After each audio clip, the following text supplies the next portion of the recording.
So this election right now, people say will be close, and it might be. But I want you to consider a narrative here, which is not implausible. As I always say, I'm not predicting this or rooting for it, but this is not an implausible story. And there's some new data out and coming that suggests that this story could be the story. If you go back a couple months or weeks and ask yourself, how is it that Kamala Harris became the Democratic nominee so easily?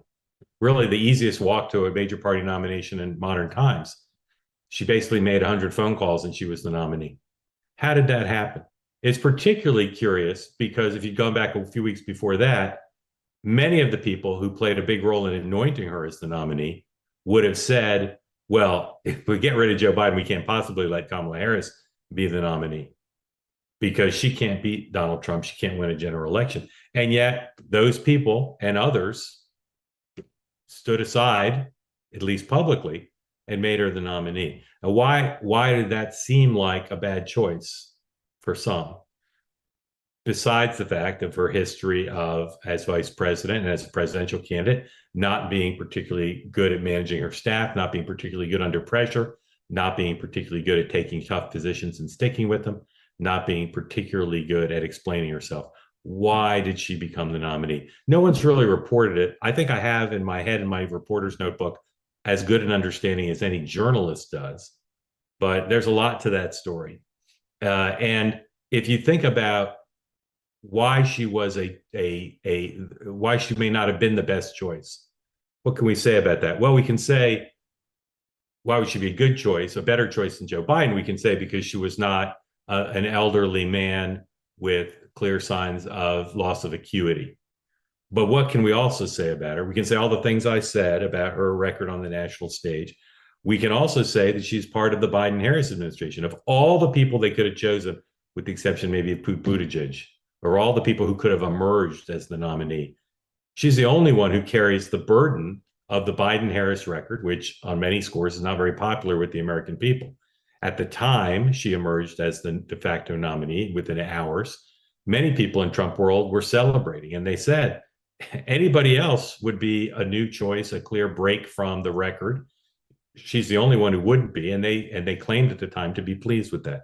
Clearly, she's going to pick up voters who were unhappy with Joe Biden because of his acuity or his age or just the sameness. Clearly, we've seen evidence, and it makes logical sense. It should pick up support from members of the coalition of the ascendant, younger voters, non-white voters, young female voters generally. But let's look at the other deficits potentially that she'd have, obscured by weeks of the most favorable and unbalanced press coverage in the history of modern presidential political campaign coverage.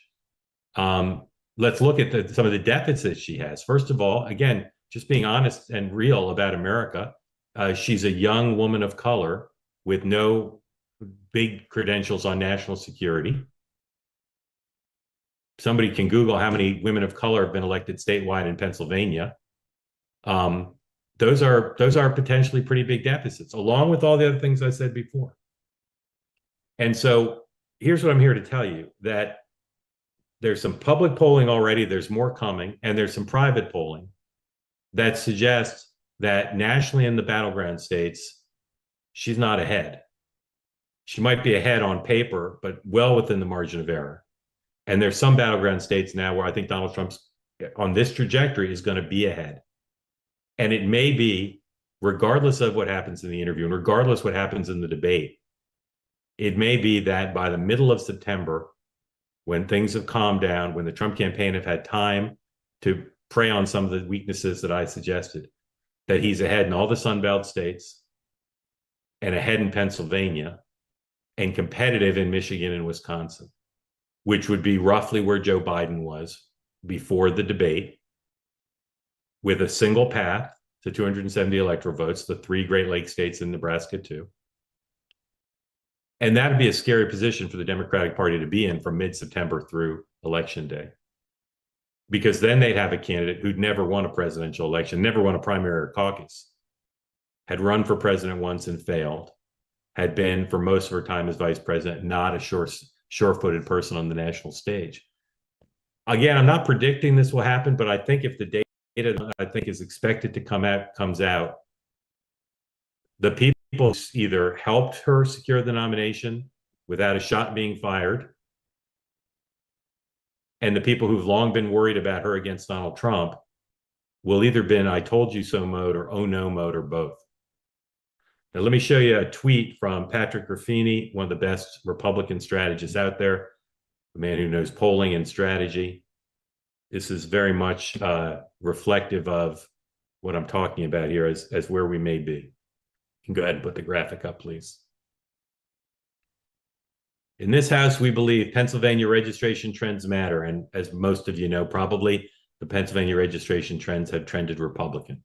Trump has a rock solid base. Hard to argue with that. Trump is polling better than he did in 2020. Hard to argue with that. The Electoral College bias is real. Impossible to argue with that in favor of the Republicans. Harris is the de facto incumbent. Incumbent parties are losing globally. The Trump campaign, you can take the slide down. The Trump campaign believes that the undecided voters in the battleground states are more male than female, and that they currently favor Trump on all the major issues that voters care about, with the exception of abortion. And that although Harris has narrowed the gap with where Biden was against Trump regarding those issues, they believe they'll open it back up, and they'll open it back up particularly with these undecided voters. So again, I'm not predicting this is going to happen, but it's certainly more likely to happen if Harris has a bad interview and a bad debate. But even if she does well in those, it's a very real possibility that she's going to be back to one electoral college path. And whether you think that she should have a bigger lead because of a strong convention, or a bigger lead because of an unprecedented run of winning news cycles and extremely favorable news coverage, whether you believe she should be up by what Biden was up and Hillary were up or not, I'm warning those of you who want Trump to lose that by the middle of next month, there's a real possibility, based on what I've seen in terms of public and private data and data that I think we'll see in the next couple of days, that suggests that she could be where Joe Biden was, one electoral college path, and not a particularly strong hold on it. And Pennsylvania being, everything in many ways under that scenario. I know that Fox News has some battleground state polls coming out tomorrow. I'll just tell you that, but there are others on the way. I don't know exactly what they say, but I've seen a lot of private data today, and that private data suggests that what I'm saying may be what happens.